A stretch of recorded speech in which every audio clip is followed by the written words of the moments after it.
Hello there, everybody, and welcome to Things We Said Today, our internet slash online radio podcast in which we go over all things relating to the Beatles, both in their history and their present and their future, and as I said last week, some things in a totally different galaxy, as we'll be talking about in a few moments. I'm Al Sussman from Beatle Fan Magazine, and I'm here with my three co-hosts. First, the host of the syndicated and online Beatles radio show, Ken Michaels. Hi, Ken.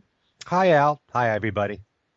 And out on the West Coast, the reporter for Beatles Examiner and a number of Examiner columns, music, pop culture, you name it, he reports on it. And that's Steve Marinucci. Hey, Steve. Hey, Al. Hello, everyone.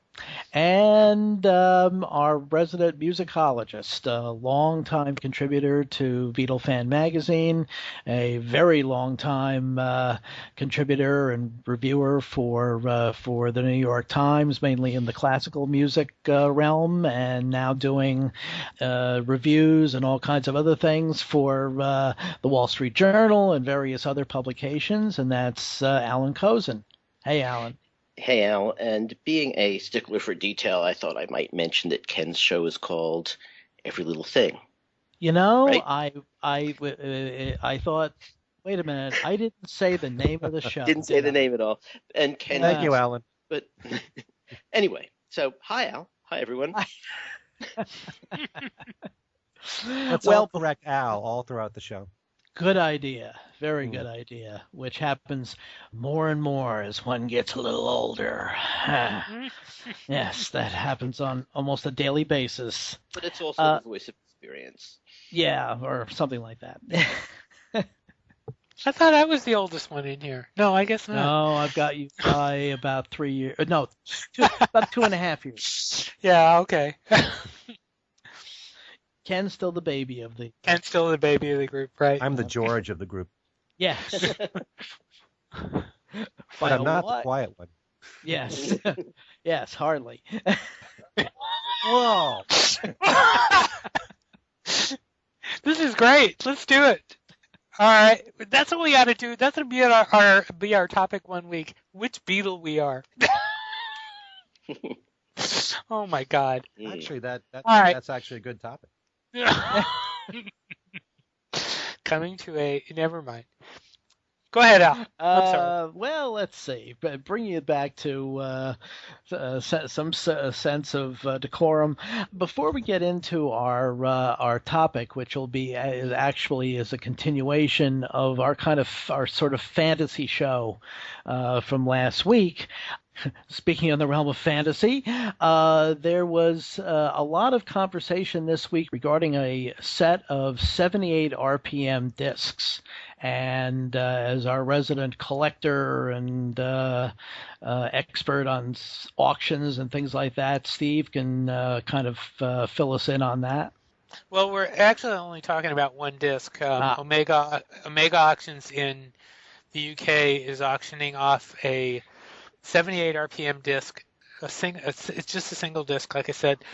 One side of the disc has Hello Little Girl, and the other side has Till There Was You. And the interesting thing is the writing on the disc was done by Brian Epstein, and Brian, number one, wrote the title of Hello Little Girl as Hullo, hello. But he also on both sides, on the Hello Little Girl, which was sung by John Lennon, he wrote John Lennon and the Beatles. Until There Was You, he wrote Paul McCartney and the Beatles. And on the Hello Little Girl side, he wrote at the bottom, he wrote Lennon, McCartney. To distinguish the fact that, one of the songs was written by John and Paul and the other one wasn't.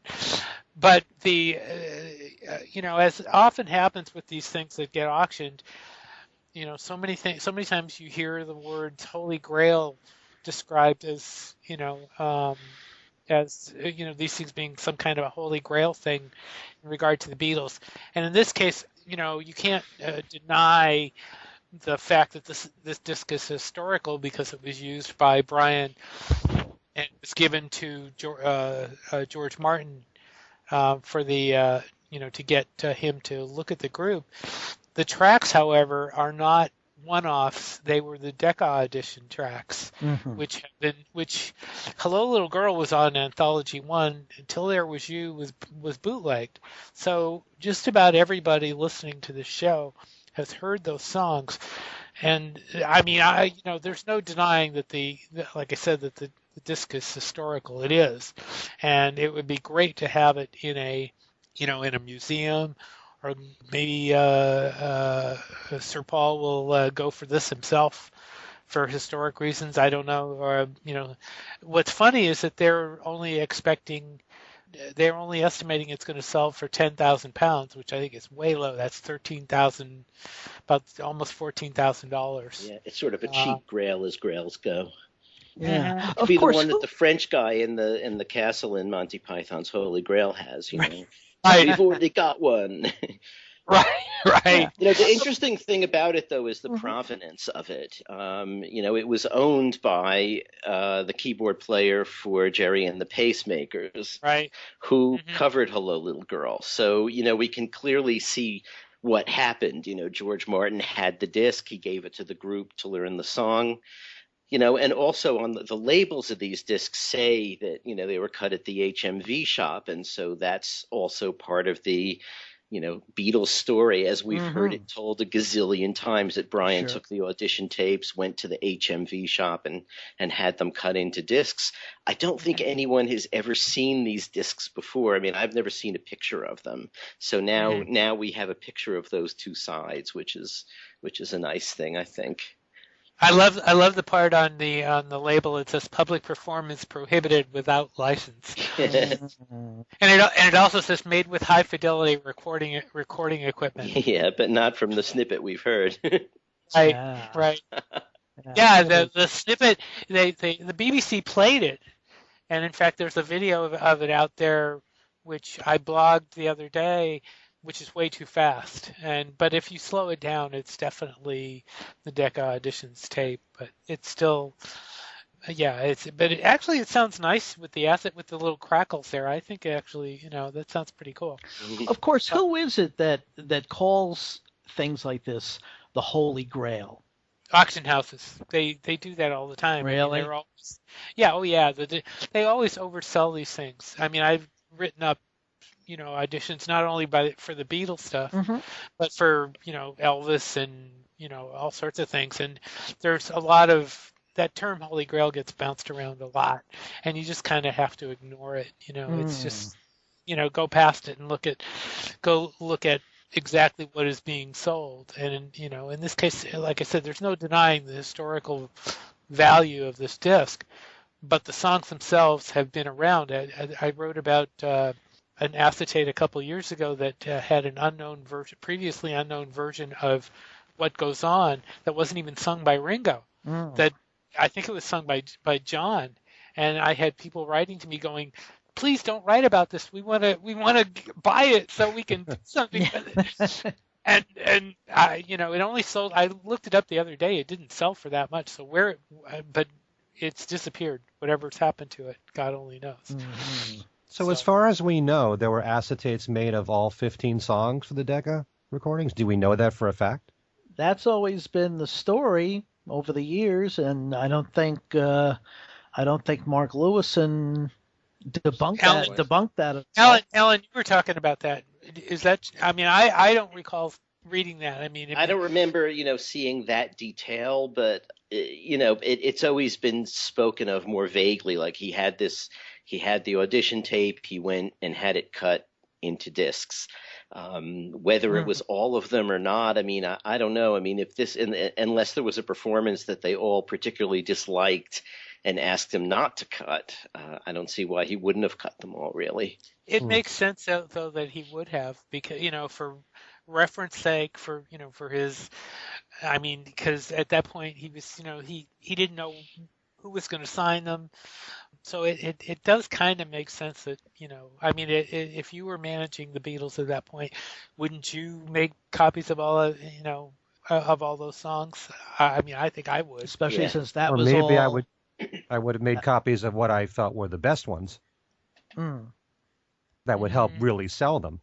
Well, yeah, but I mean, the fact that the whole tape was, that was that I mean, the other songs were not tossed because they surfaced, later. There weren't any others from the Decca auditions that didn't get used. I mean, they didn't get right. So, yeah, I mean, I would think that he made copies of everything. Yeah, and especially since stylistically the songs were all over the place, musically, he may have decided, well, let's try to see what we can sell to which record company. And of course, the publishing arm of EMI was interested, according to Mark, with Like Dreamers Do. So there must have been an acetate for that. Absolutely. Well, anyway, this thing will be sold on March 22nd, and it'll be interesting to see what it goes for. But definitely not a holy grail.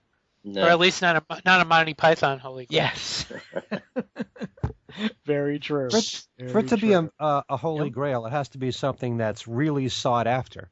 Yeah, that's the thing. So the term is just being misused, but this is what's happened to English these days anyway. So yes, indeed, it's all these youngins in the newspaper business, right? As Allan keeps saying, now the 12-year-olds are running newspapers, and the BBC apparently, and the BBC. Well, I mean, it's funny because we saw this written about a lot on the internet, and Steve wrote about it, and pretty much everyone said, well, it's a bit of a stretch to call it the Holy Grail, but yes, on the BBC, it was the Holy Grail. I mean, they just were. I saw that Holy Grail link passed around an awful lot, and I didn't see a lot of people. In fact, there were people that should have known better that were passing it around as Holy Grail. So, I mean, if you pass around links and you don't explain them, or you don't, and that's what you source out as news, right? That's what happens, and that did happen in this case. Yeah. So, as so often happens these days. Yeah, I sent the link to my old editor at the Times because they still, have the short reports, and he sometimes will send me something saying, is this something? And he hadn't sent me this one, so I thought I would send it down to them and say, this actually is significant, but I wouldn't say Holy Grail, I mean, I sort of warned them off that, but said why it was significant because of, its place in the story and the fact that Jerry and the Pacemakers keyboard player had it, and, so nice piece, not Holy Grail. Right. You could have sent him my link, Allan. Yours wasn't up yet. I don't think it was. Oh, okay. It was very early New York time. So. Oh, okay. Yeah. Right. The interesting thing, though, about Les McGuire having it was somebody actually asked me, well, why did Les McGuire have it? I mean, that is actually an interesting question. I mean, outside of the fact that obviously, there's the Brian Epstein connection between Jerry and the Pacemakers and the Beatles. Sure. It is interesting that Les McGuire did have it and why Brian gave it to him. Because they learned the song, because they recorded the song. Yeah.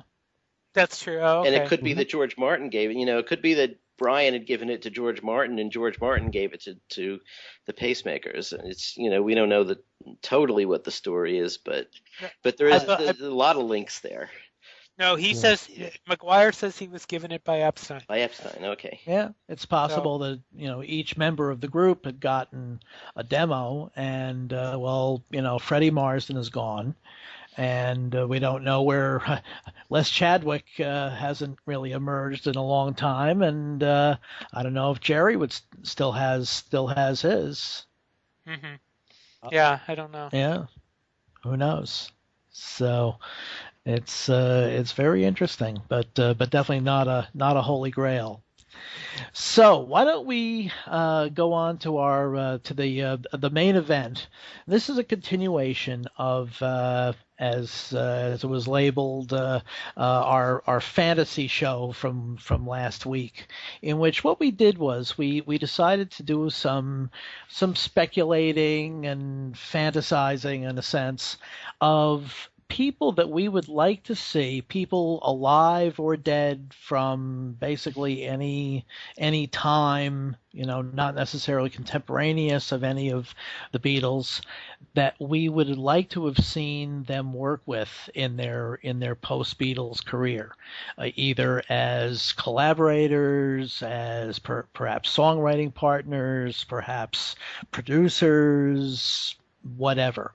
And we covered John Lennon, John Lennon, George Harrison, and Ringo Starr last week. Now comes the tough part, and that is the ever unpredictable Paul McCartney. And I'll throw myself into the fray as I did last week, and I've got a short list of people that I would like to see Paul either have worked with or perhaps still might. It's conceivable. We'll see. One of them is not a choice that one would probably associate with Paul as a collaborator, and that's Todd Rundgren. I've always felt that in a sense that Paul and Todd have a lot of the same musical values, plus the fact that they also seem to have this hunger to get into new technologies. Obviously, just recently we have the situation with Paul having done a series of musical emoticons for Skype, and Todd does all kinds of things in all kinds of different modes of media. And so I kind of feel that it would be very interesting to see the two of them work together, either as collaborators or possibly a situation with maybe Todd producing Paul, but in some fashion, I'd like to see them work together. Second one is maybe even more unpredictable, and that would be Billie Joe Armstrong. For those who may not be familiar with music of the last 25 years, Billie Joe Armstrong is the primary musical force behind the group Green Day, and also was the primary musical force behind the Broadway show American Idiot, which was based on an album by Green Day. And again, I've always kind of felt that he and Paul have some of the same musical influences. Obviously, Green Day is much harder edged than most of what Paul does. But then again, Paul recently worked with the surviving members of Nirvana. So it's not as if he's averse to working with people that come out of the quote grunge era or alternative rock. So I think it would be very interesting to see Paul and Billie Joe Armstrong work together. The third one, this is a real fantasy one, and Ken is really not going to agree with this one. I would like to have seen Paul work with Elvis Presley, but not the Elvis of the 50s or of the 60s. I would have liked to see Paul work with the Elvis of the 70s. Why would you think I disagree with that? Well, you're... Why? We talked about Elvis in a previous show, and I love his 70s music. You love his 70s music. A lot of us don't. A lot of us don't. A lot of us feel that, especially coming off of the 68 comeback special and from Elvis in Memphis, that he was, and the beginning of his coming out as a live performer once again, one would have felt that he was sort of setting up a great third act to his career. And then with, the Memphis Mafia and Dr. Nick feeding him drugs up the wazoo, and with Colonel Parker basically doing nothing but counting the money and mandating that he just, continue to play Vegas and go on tour and everything. The quality of his records, like very similar to what happened in the 60s, went down the tubes, and which I know you disagree with, Ken. Look, but I like all of it. I'm not as super critical of Elvis the way that you are there, but the singles that he put out, late 60s and 70s, I thought were very strong. I'm saying this as an Elvis fan. Okay. I'm a great fan of his better material, but the problem is that he wasted so much of his career. And so I would have loved to have seen back in the 70s when Paul was still doing some production work, the McGear album, working with Rod Stewart, etc. I would love to have seen Paul in the studio with Elvis, with no restrictions from Colonel Parker, with Elvis straight as a string, not hopped up on pills or anything else. I would have loved to have seen what possibly Paul might have done with Elvis as a collaborator, a producer. It would have been very interesting. I have to say, as an Elvis fan myself, that I think that's an interesting thought. There were probably better people that you could have gotten to work with Elvis than Paul. Sure. More distinctive. I love that 70s period myself. That Hawaii concert, I think is wonderful. I really do. But that would have been interesting to see. Especially if they performed together in those days, Can you imagine? Here's a crazy thought: Elvis in Wings. Can you imagine that? No, that would be tougher. That would be tougher. Yeah, that's. They could have made a Christmas album. There we go. That I would have loved. That makes sense actually. But Al, I actually have Elvis as one of my many choices here. So, I agree with most of what you just said there. It's just that I like so many songs from all the different periods of Elvis's career. I don't just knock the 70s totally. There's a lot of great stuff that he did as singles. Well, there is some of his singles from the 70s are good, but an awful lot of it is it's basically just the same careless crap that he was turning out through much of the 60s. Which is that's the sad thing about his career. He was, because he only had a 23-year career, and unfortunately, about probably 18 or 19 of those years were wasted on crappy movies and crappy records and concerts where he was zonked out on drugs and and crummy records. So, it would have been nice if Colonel Parker had been proactive enough to, basically just stop counting the money and, have some, take some care for his client and, have him work with some contemporary producers, and certainly producers, collaborators, whatever, and certainly somebody like Paul would have been a great feather in his cap, but that's the way it goes. And given the respect that Paul has for Elvis, it would have been, of course. natural. Yeah. Oh, absolutely, because Paul is by his own admission, is an Elvis disciple, no question. Considering how much he loved the 50s Elvis, he probably would have turned it more into a 50s feel.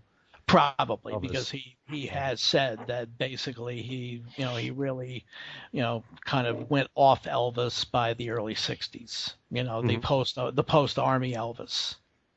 But he owns a number of instruments that Elvis was associated with, Yes. just in his own collection Right, too. does. So yeah, absolutely. I have like 3 honorable mention choices, and they're more predictable.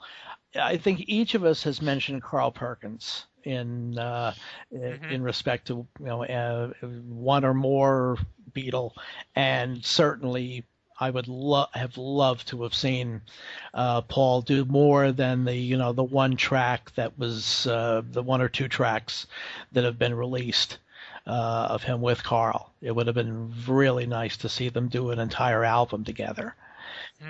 Let's see. The next one is perhaps even more predictable because these two were born the same week. Brian Wilson was born 2 days after Paul.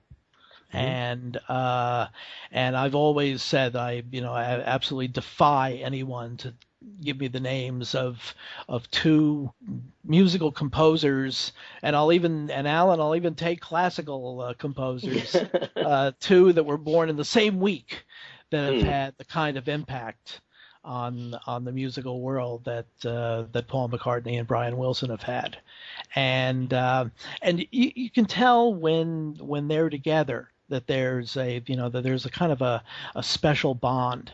I think they kind of realize that even though they were born in 2 very different parts of the world, the fact that they were born 2 days apart, that there is a kind of a special bond there. They're kind of like brothers from different mothers. And so I would love to see, and of course, at least in this case, it still can happen. I would love to see Paul and Brian do more than just the odd track here and there on one of Brian's albums. Do an entire project together.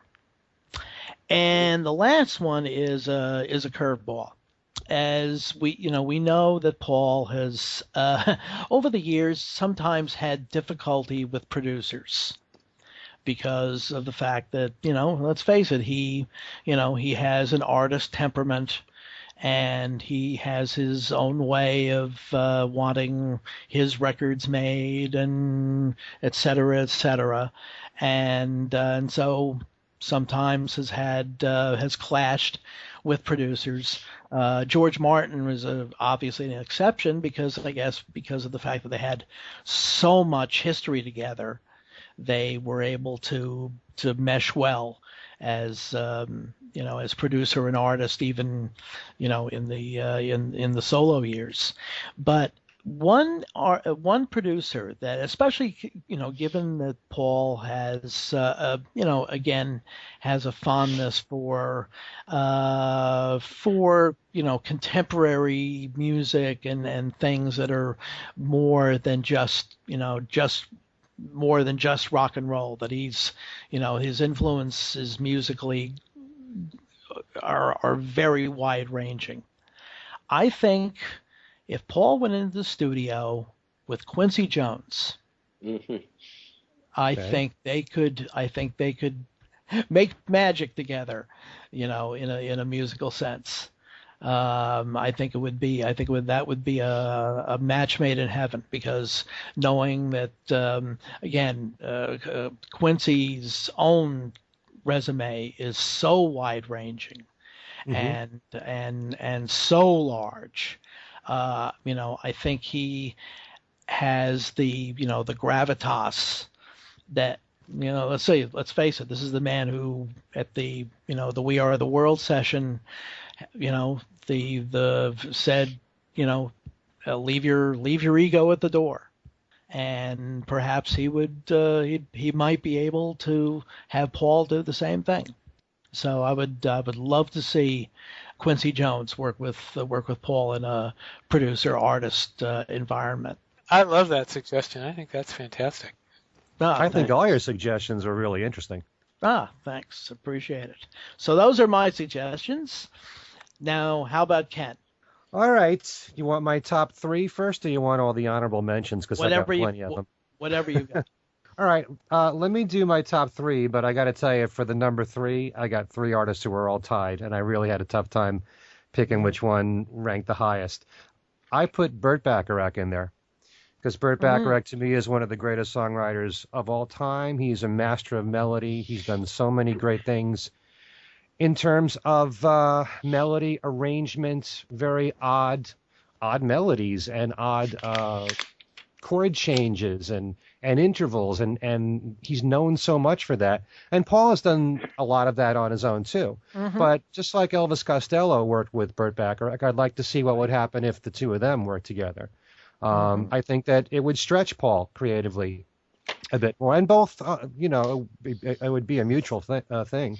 They'd both stretch creatively, I think, from that. Even though, Burt Bacharach is now in his 80s and Paul is 73, it would be challenging to work with someone who's that innovative when it comes to writing songs. And, that's someone who I think Burt Bacharach is, one of the top songwriters ever. When you take a look at all the people that he's written with, especially Hal David.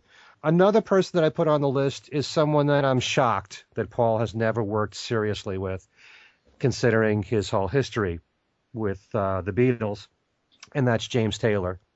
And because of the fact that he started on Apple, and they've been friends for many years, and I know Paul was on the Apple album playing bass on Caroline in My Mind. Right. And he was also on the Walking Man album just to do backing vocals on one track. But the two of them would really sound natural together on acoustic guitars. Their vocals would blend so well. James Taylor, just like Paul, is great at harmonies. I can easily hear so many great acoustic songs between the two of them together. I just think that, you're going to hear me use the word natural a lot, and I think the two of them would be a natural pair. Also, I had to put Jeff Lynne in there. Sure. Jeff Lynne worked with Paul on Flaming Pie, as well as with the Beatle tracks. But Jeff never wrote a song with Paul McCartney. And I think his gift for melody, obviously, so many of his songs are very Beatlesque. And I think that not everything would sound like ELO, because ELO, like John Lennon said, took off where I Am the Walrus left off. Not everything would be orchestrated if Jeff Lynne and Paul worked together, but I think there's such admiration between the two of them. I always look back a year or two when Jeff Lynne was on the Grammys. Yes. And Paul's in the audience singing along with Evil Woman. Woman. Why aren't the two of them together? Yeah. I don't understand it. I mean, yes, they worked on Flaming Pie, and Jeff added a lot as a musician in there, played a lot of different instruments, but the two of them never wrote anything together. I'd love to see the two of them as songwriters and doing, a full album together, what that would sound like.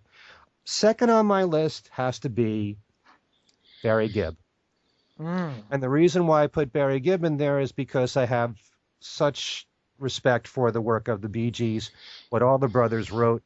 And apart from the great songs that the Bee Gees recorded for themselves, one of the things that Barry Gibb has in common with Paul, with all these people practically, Burt Bacharach and Jeff Lynne, is that they also wrote great material for other people.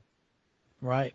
And Barry Gibb, I always loved the work he did with Barbra Streisand in particular on the Guilty album, Dionne Warwick, Rotting Islands in the Stream for Kenny Rogers and Dolly Parton, all those songs, of course, for Andy. There's so much great stuff that Barry Gibb has written with his brothers, and he is also a great melody writer. And yes, this is at a time, it's so sad that he's the only brother left. Yeah. And maybe he's looking for someone. Who knows? Who knows how much drive he still has left? But, I think that they're just such great songwriters, great melody writers. I think the two of them could work very well together. So my second choice there was Barry Gibb. We were lucky enough to see Barry last year when he did that limited tour. He did it in the Bay Area. It was awesome. We saw the Bee Gees one tour too, and that was much better than I ever expected. My wife's the big fan. I mean, she loved Robin Gibb to the hilt, and we went to that, and I was absolutely floored by that show. And Barry's was good too. But did you know that there are a bunch of Barry Gibb demos on iTunes that you can, and they're not really expensive. I mean, he has, I think, 3 collections, but I think "Guilty" is one of them. The song you do with Streisand. Mm-hmm. But those, you might want to check those out, Ken. They're interesting. I have them. Okay. They're But I just have this great admiration for people who can write for other people, because that takes a whole other talent altogether. Sure. And then there's all the other stuff the Bee Gees wrote that were hits, from Saturday Night Fever for other people.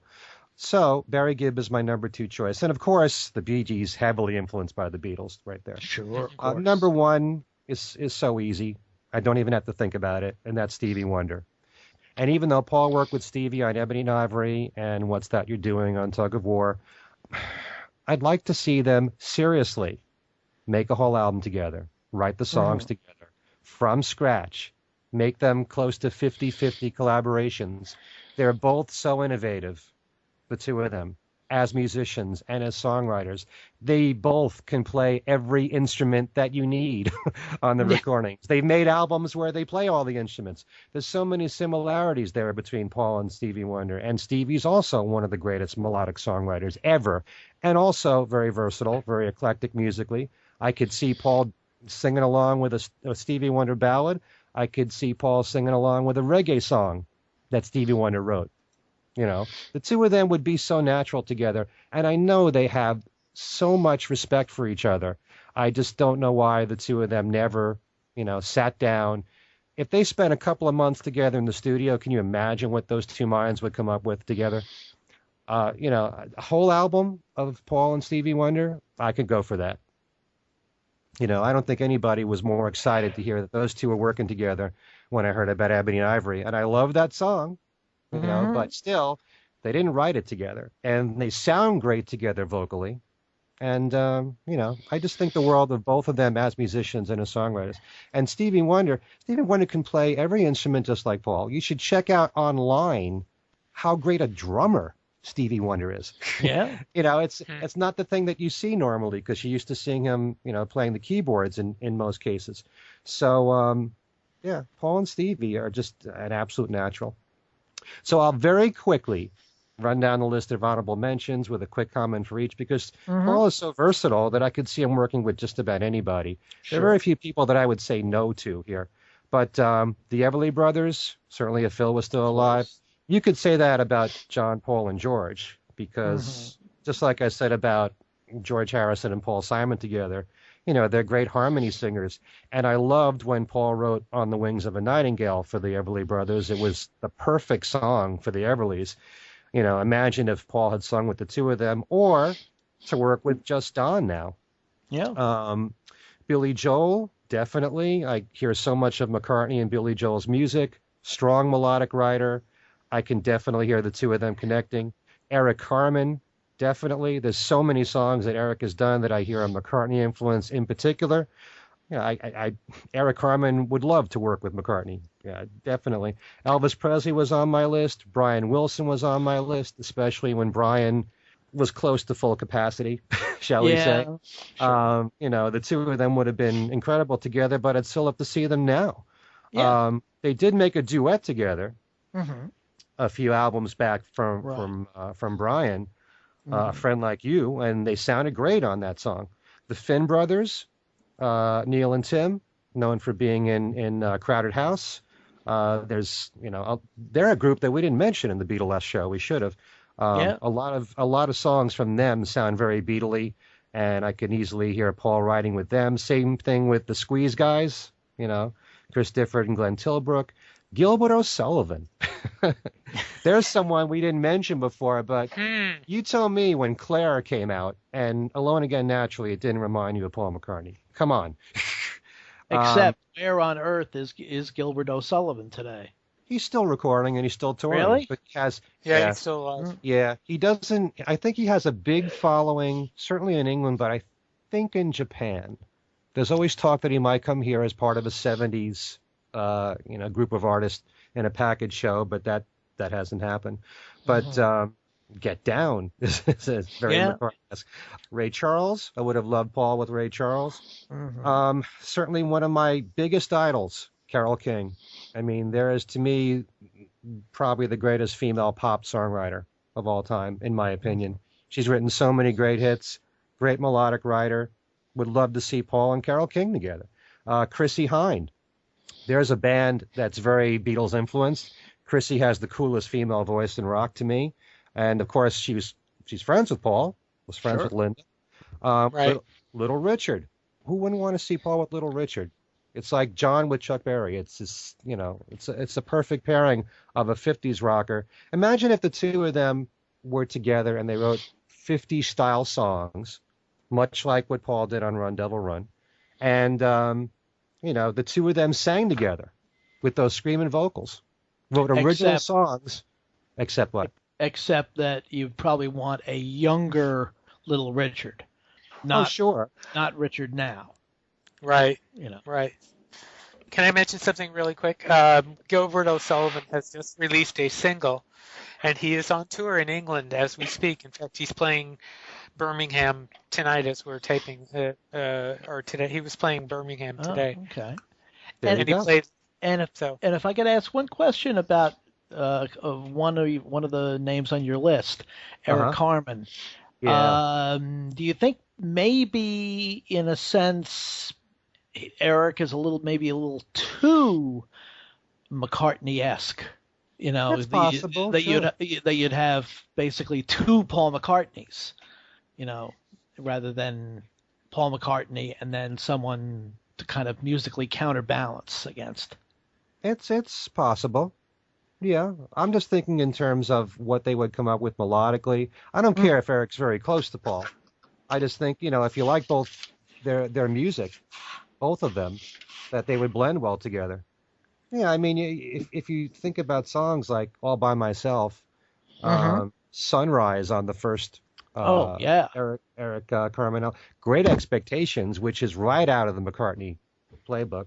If they work well together, fine. You do want to have contrast, but sometimes if you have two people that sound similar, it could still work just as well. I don't know if it'll be as interesting, but I can hear those two together. Okay, and I think you had a couple more names. Yeah, real quick, more with Dave Grohl, definitely. I love Dave Grohl with Paul McCartney. Brings out the real edge in Paul. I'd love to hear more of that. Smokey Robinson, considering how much the Beatles admire him. Vocally, the two of them would sound great together. Several years ago, Paul was on WPLJ in New York, and he was asked the question, if there's anyone you haven't worked with yet, who would you like it to be? And I was kind of surprised that he mentioned this name because it's one of my favorite singers, and that's Gladys Knight. I'd love to hear the two of them. I mean, obviously that would be strictly a vocal thing. Sure. And because of the fact that we've had this bootleg for so long, Paul and Donovan sounded great together. I don't know why they didn't really seriously work together, especially kind of like with James Taylor, an acoustic album with those two. And when you listen to something like Lalania, tell me that isn't, a lot like Yesterday right there. It didn't remind you somewhat of that. I could easily hear Paul with David Bowie. Strange thing, I could hear him with Bowie, but not with Elton John. I see the two of them challenging each other a lot, and when you hear so much of what David, all the progressions that he made in his music, all the different types of production, the Brian Eno stuff, I could hear Paul getting into that, and more with Michael Jackson because I think they sounded so great together. I think that they both admired each other. I could say that about all these people really, but I also think in my head, Paul is so great at singing with other people. He has a way of blending vocally with just about everybody. And he sounded great with Michael, just like he did with Stevie Wonder. I would have loved to have seen more with the two of them. Of course, this was, if they had not fallen out over the whole publishing issue. Yeah. But those are the ones I came up with. Plenty of them. Plenty of them, indeed. Yeah. Indeed. All right, let's turn to Mr. Kozin and see what very interesting nominees he'll have. Well, I'm going to be the antidote to that. I don't have no people that I would want to hear him with. And in fact, I mean, I would just soon erase the Michael Jackson collaboration. And I'm not even crazy about the Stevie Wonder ones, but they're better than the Michael Jackson ones. In terms of people who he has worked with, who I wish he worked with more, that one is, for me, pretty obvious, which is Elvis Costello. I really thought the two of them wrote a bunch of really great songs that were on each other's albums. They actually did enough songs to have made an album together. But you have to collect them from, B-sides and albums of each of them, and then figure out what kind of track sequence you'd like to do, which is sort of a game that I know a bunch of people have played, to make the Elvis McCartney album in a way that makes sense. But My Brave Face, I thought, was just a brilliant song. And pretty much all of the ones, there were ones I liked more than others in the group they came up with, but I just thought it was a great bunch of songs. And what I'd like to have heard is them produce those songs or a bunch of other songs together, playing the instruments, sharing the vocals, splitting the vocals, whatever, but make an album together, and possibly go in different directions because, they're both interested in a whole lot of different kinds of music these days. I mean, they've both done classical pieces. Elvis Costello has I think Ken said, was it Ken or Al, about Burt Bacharach? I think it was Ken. They've both worked. Elvis has worked with Burt Bacharach, and I think that that was a good collaboration idea, for Paul too. And but Elvis has done sort of semi-jazz things with Bill Frisell. I think that Paul and Elvis have such broad interests in a lot of different kinds of music that, given unlimited studio time and time to work out some ideas together, I think they could make a brilliant album. When we first started talking about this idea, weeks and weeks ago, we were talking about this rumor. It's more than a rumor. I think there's correspondence about it, but it never happened. But there was supposed to be, someone was trying to set up a collaboration between Miles Davis, Paul McCartney, and Jimi Hendrix. Who knows? It's really hard to tell. You would think that, for instance, a collaboration between Jimi Hendrix and John McLaughlin would be incredible, and they did one, and there are tapes of it, and they're awful. So who knows? This might not have been any good, but if you're talking about McCartney as a bass player, Miles and Hendrix, I mean, we're talking about three supreme virtuosos on their instruments. If the cards had, fallen in the right way and on the right day, maybe they could have made some incredible music, unlike anything we'd have heard before. And along those lines, this is a little in left field, but I'm thinking of someone who is, like McCartney, a supremely innovative bassist, but also a brilliant multi-instrumentalist and really interesting songwriter. And that would be Jack Bruce. I kind of would like to hear a collaboration between the two of them, just, putting something together that isn't quite what either of them has done. And obviously, it's not going to happen. But I think that would have been a nice thing to have happened. I mean, Jack Bruce worked with Ringo too, so close to that, but maybe not quite close enough. And so my last one is Johnny Greenwood of Radiohead.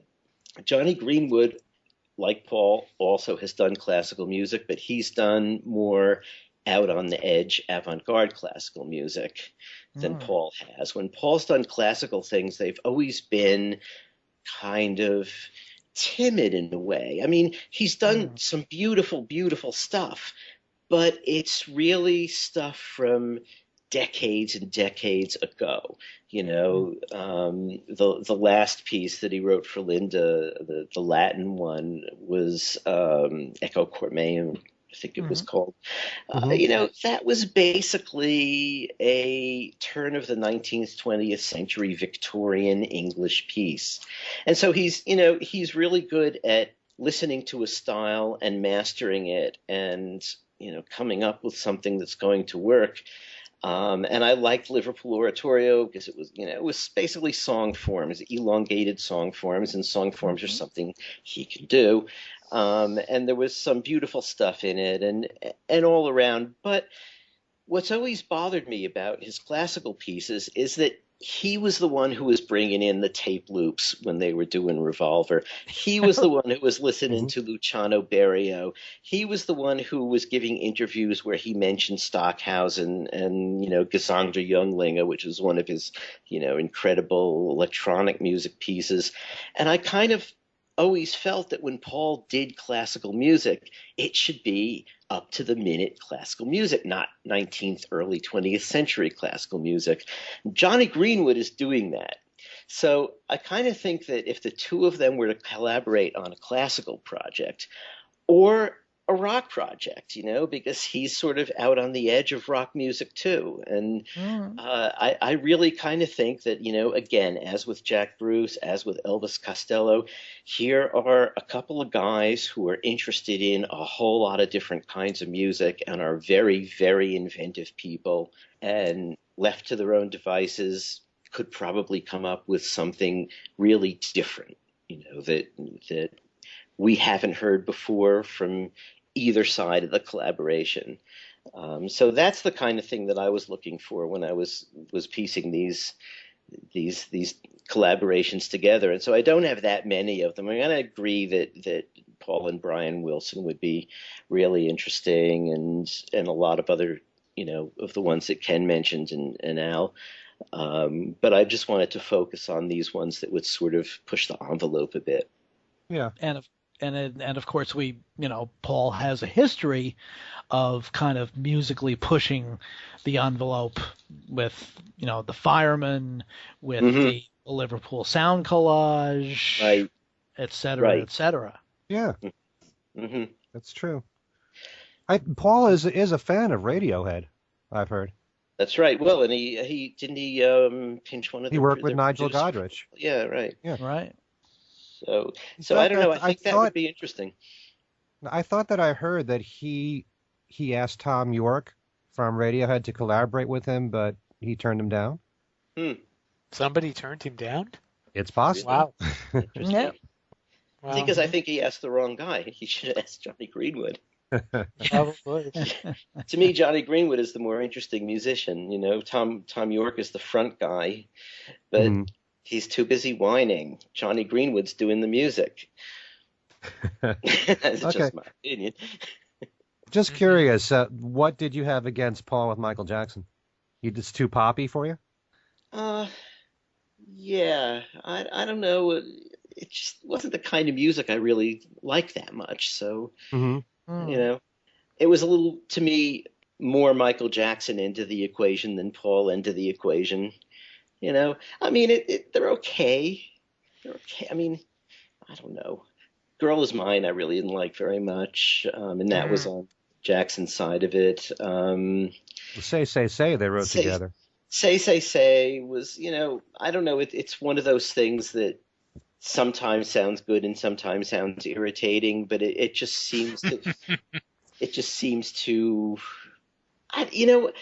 what I've always disliked about some of his trendier collaborations is that it seems to me that he's hopping onto some other style that is really distant from his style and that he doesn't do particularly as well as the other people doing it, but kind of just wants to glom onto it. And it may be curiosity, and he usually gives it up if it doesn't work. But to me, those tracks, I mean, if I were to make a playlist of my 100 favorite McCartney songs, I don't think any of those things would be on there. All right. Now, for instance, how about the collaboration with Nirvana? How did you feel about that? Yeah, I like that. Because I like that kind of, I mean, to me, they are a rock band in the same tradition from which McCartney comes, And I know that, these days, I mean, I don't know, maybe not among our listeners particularly, but, out there in the world of young pop listeners, you get called a rockist for, saying things like this. But, when a few years ago on the Grammys, when Dave Grohl accepted an award and said, This was a record that was made on a tape recorder with amplifiers, and it was almost a Harrisonian kind of comment, Right. And I tweeted that and said, yes, exactly. And there were all kinds of tweet responses saying, oh, well, this guy's a rockist, Yeah, okay, fine. I can take it. I'm a rockist, And so I like the things he did with Nirvana because, it's a different kind of sound, but it's basically the stuff that Paul does really well. Mm-hmm. To me. That's a good point. No, I would love. See, to me, he brings out the helter skelter in him. He brings out, the Monkberry Moon delights in him. That voice, that Right. great rock voice. At the same time, I know a lot of fans don't care for the dance tracks that Paul does, but I think he does that kind of well. So I did like Say, Say, Say when that came out, or I liked the dance version of No More Lonely Nights, which I really liked a lot. So, maybe he didn't do it as well as Michael. I don't know. Did you like Michael's music in general, Alan? Not really. Not particularly. Okay. All right. Yeah, it's like, there's a lot of people, who are, Michael and Kanye as well now. Kanye, as everyone is saying, is like the genius of the time. And I mean, I listen to his stuff. I try and see how it works, what it does.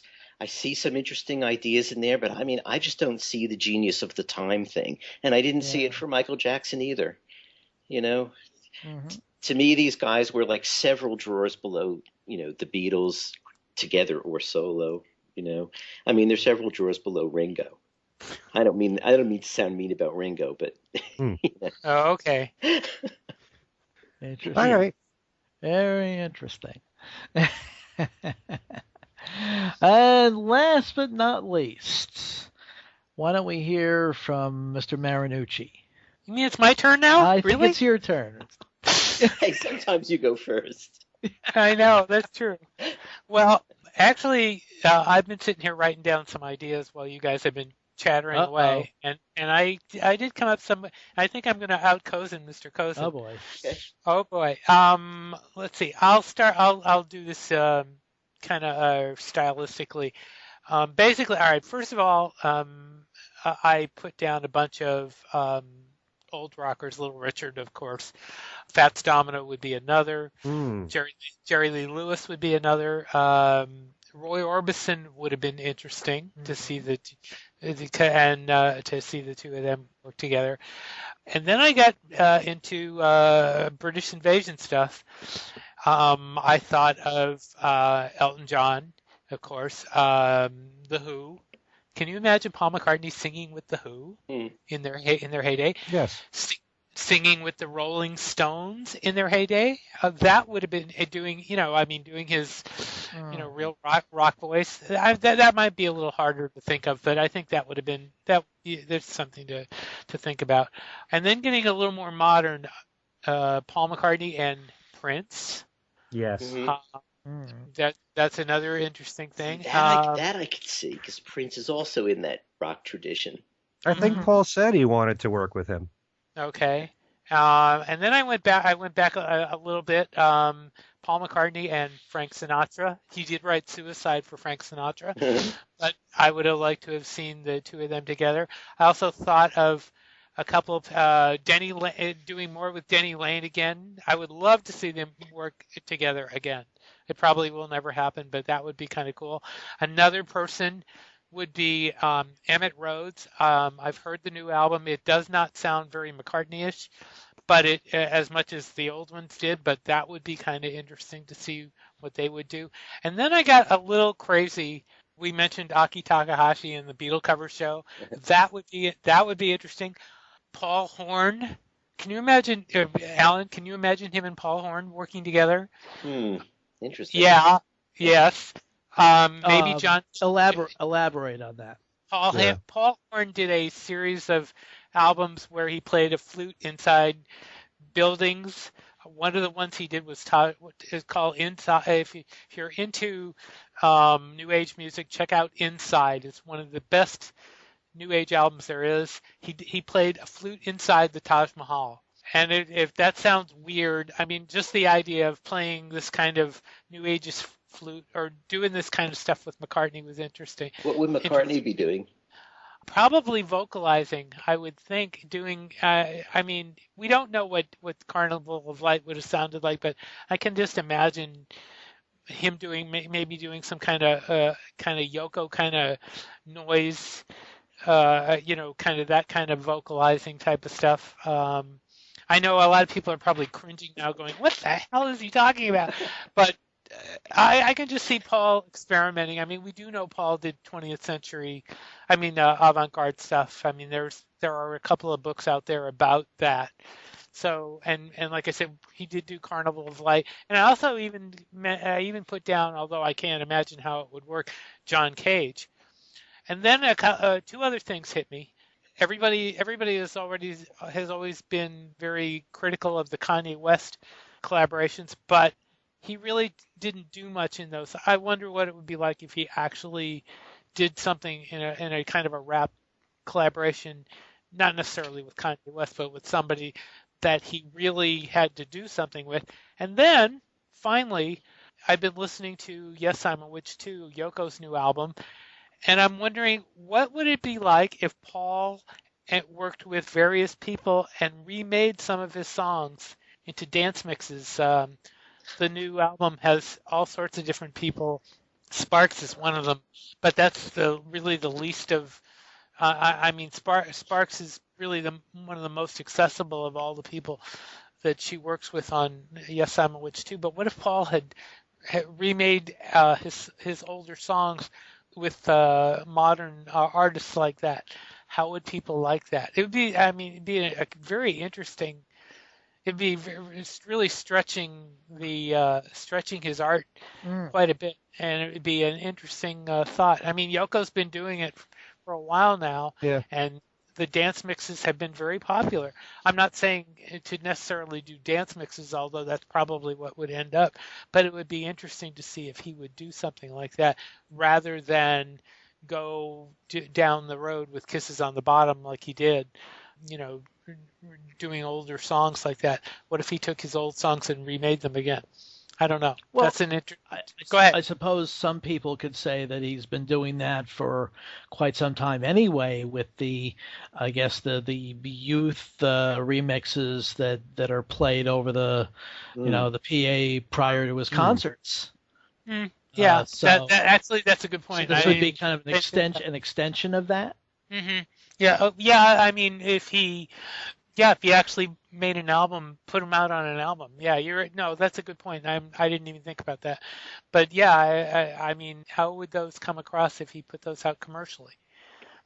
Interesting. I like that idea. I never thought about that. I don't know. Paul is so busy between touring, recording new music, remastering his catalog. I don't know if he'd have time for that, and he would definitely get very involved in it.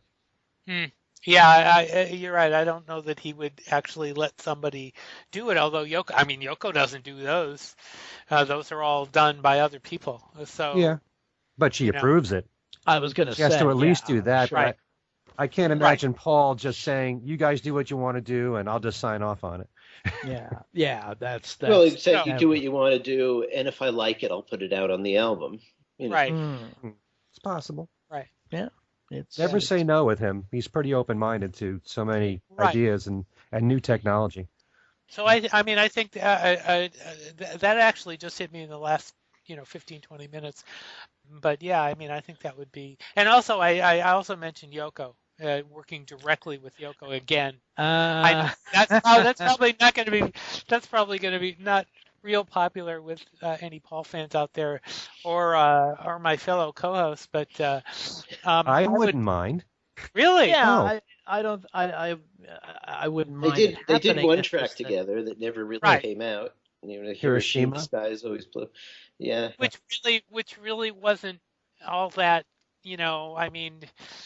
It wasn't all that non-commercial as I recall. I haven't heard it in a long time, but I mean, I would love to really see them take off and work together. I mean, that would kind of be interesting. There might be an ego clash. Well, that's maybe him and Sean. Then what if he and Sean work together?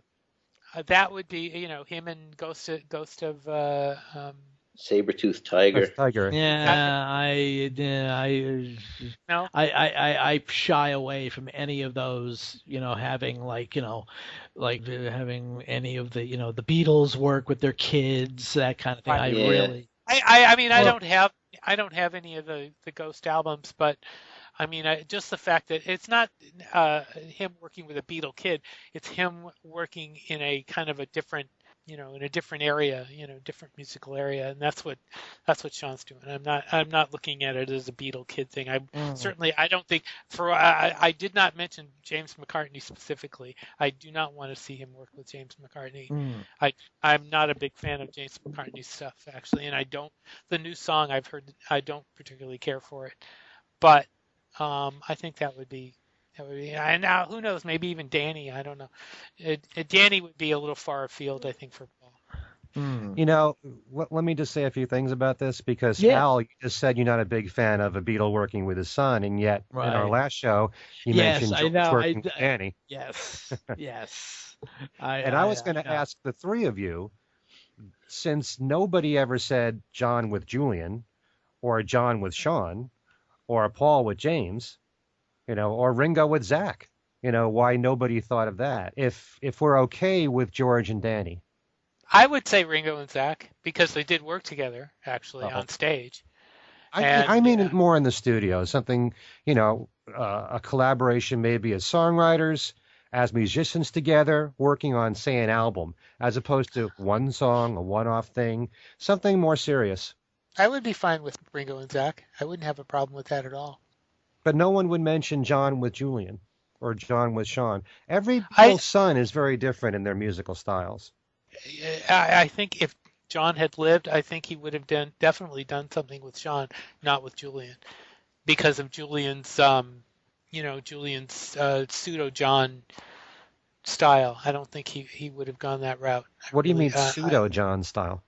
Well, the way he patterned his music so much after John. Well, that was really just for the first album, and that was, and and it's his voice. It's the way his voice sounds. And it was really more Phil Ramone than anything else. The recent album was the same way. The songs that he writes, you're going to hear something in his voice, first of all, that will remind you of John. And melodically, he did tell me, because I've interviewed him, that he's very much a melody man. And I can hear a lot of the melodies that he's singing, I can hear John sing. Julian's music is much more traditional. Sean, on the other hand, is all over the place musically. Sean made an album called Friendly Fire, which is very close to being more like John, more Beatle-y, more structured, more, if you want to call it traditional, going back to a 60s sound. The stuff that he does with Ghost of a Saber-Toothed Tiger is far more contemporary, more alternative, if you want to use that for the term. And Danny's music a lot of it is electronic. I couldn't really hear, as much as Danny has tremendous respect for his father and his peers, I couldn't hear George working on songs that Danny's doing with the new number 2. They're all very different in their own way, but I could certainly hear John with Julian or Sean, and certainly Paul with James. James has worked with Paul on a few of the tracks on Paul's album, and Paul got involved with the Me album that James did, the last album before this one. I think you probably will see Paul and James work together. They have some similarities there, too. I mean, James's music is very melodic and very commercial. I actually could see George doing something with the new number 2. You can. I could. I could see George taking that step. I definitely could. It would have been interesting. I mean, I think George would have probably liked to have experimented maybe at least once. But I mean, we don't know. We're just kind of speculating here. I'm just saying. I mean, in the complete realm of possibility, do you think George could have stretched that and done something with the new number 2? Sure, he could have. I think so. And I think Danny could probably write a lot of songs more closer to what his father was doing if he wanted to. Exactly. Sure. That's what I'm thinking, is that I think perhaps they're more, the two of them are more simpatico musically. You know, it's one of the reasons why George trusted Danny and Jeff Lynne with his, you know, the instructions for how the Brainwashed album should be completed, when obviously he realized that he wasn't going to, shall we say, reach the finish line. But I could easily see John with Julian or Sean, because given the way that John loved Yoko stuff and going in that direction, you know, a lot of what Sean's doing is that. So, you know, if you want something that's closer to what John had written as a pop song or a rock song, you can go more with what Julian's written. If you want to go all over the place musically, it's closer to what Sean's been doing. So, no, I can easily see John with Julian or Sean. I can easily see Paul with James. So, yeah. But Danny has yet to do something that's more, you know, pop or pop rock. And also we should point out that Julian and Sean and Danny have all gotten involved with soundtrack music, too. They've been doing film scores, too, and that's a whole other side of their music. Danny did do that cover of For You Blue. That's true. That's true, yeah. So he did kind of touch on the pop thing a little bit, but I mean not in a released recording. So. But I mean something that he would write by himself. Oh yeah. And of course he did a great job at George Fest, you know, when he's doing George's songs. So yeah. Anyway, there we go. Okay, then I guess we better. That's a wonderful, a wonderful cross section musically of people that Paul McCartney could work with, either you know, that might be, or possibly in some other alternate universe. We shall see. And but I think the clock is definitely not on our side, so I think we're going to have to wrap it up. And first of all, just want to get the contact information from Steve. You can get to us by writing thingswesaidtodayradioshow@gmail.com. We would love to hear from you. Give your ideas or criticisms and or whatever, and also you can tweet us on get us on Twitter at Things We Said Fab. We have a group page on Facebook. We also have a radio station page on Facebook. But if you're gonna get to the idea, if you want to drop us some suggestions or thoughts, go to the group page on Facebook, the Things We Said Today group. And I know Ken has some contests and promotions, one of which involves a colleague of Allan's and mine at Beatle Fan. Right, that's Kid O'Toole, right, who has written a number of books, most recently one called Songs We Were Singing, guided tours through the Beatles' lesser-known tracks, and her newest one is all about the musical and creative side of Michael Jackson, not about his personal life. It's Michael Jackson FAQ, and I have a contest on my website where you can win both those books signed by Kit. And if you check out my website, kenmichaelsradio.com, there'll be another special contest that will involve Kit as well. But you have to go there to find all that out. And you can also email me at everylittlething@att.net. Okay, and I believe, Allan, you can be reached at Allan Kozin on Facebook, or your alter ego, Allan Kozin Remixed. That's right. That's probably the best way to get me. Yeah. Mm-hmm. And let me also add my email. My personal email address is BeatlesExaminer@gmail.com, and of course you can catch me on Examiner.com. And you can reach me on Facebook at Al Sussman, and on Twitter at ASUSS49, and also through Beatlefan, www.beatlefan.com, and www.paradingpress.com. This has been a fascinating couple of shows, absolutely. And I'm not sure if we've proved anything, but we. That's an interesting thought. Except that we have some very varying opinions. So for Ken Michaels and Alan Kozin and Steve Marinucci, this is Al Sussman, and thanks for listening to Things We Said Today, and we will see you next time.